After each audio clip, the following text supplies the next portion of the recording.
விமானத்தை துப்புரவு செய்யக்கூடிய பணியாளர் ஒருவர் விமான ஓட்டியின் அறைக்கு சென்றார். அங்கே ஒரு புத்தகம் இருந்தது. விமானத்தை இயக்குவது எப்படி, பாகம் 1 என்ற புத்தகம். அந்த புத்தகத்தின் முதலாவது பக்கத்தை புரட்டி பார்த்தார். அதிலே இருந்தது, விமானத்தை ஸ்டார்ட் செய்வதற்காக சிகப்பு கலர் பட்டனை அழுத்தவும் என்று. அவரும் சிகப்பு கலர் பட்டனை அழுத்தினார். விமானம் ஸ்டார்ட் ஆகியது. அவருக்கு சந்தோஷம். உடனே அந்த புத்தகத்தின் இரண்டாவது பக்கத்தை பார்த்தார்.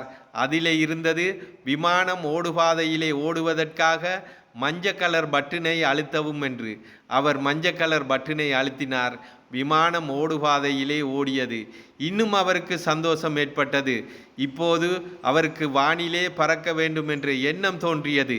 அந்த புத்தகத்தின் மூன்றாவது பக்கத்தை புரட்டி பார்த்தார். அதிலே இருந்தது, விமானம் பறக்க வேண்டுமென்றால் பச்சை கலர் பட்டனை அழுத்தவும் என்று. அவர் பச்சை கலர் பட்டனை அழுத்தினார். விமானம் வானிலே பறந்தது.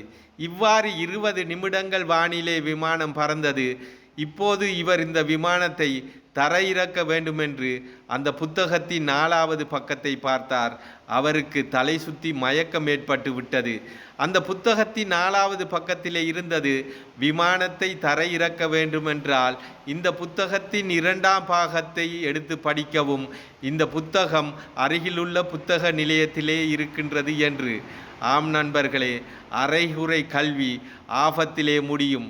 நாம் ஒரு விஷயத்தில் இறங்க வேண்டுமென்றால் அதனை முழுமையாக கற்றுத்தான் இறங்க வேண்டும்.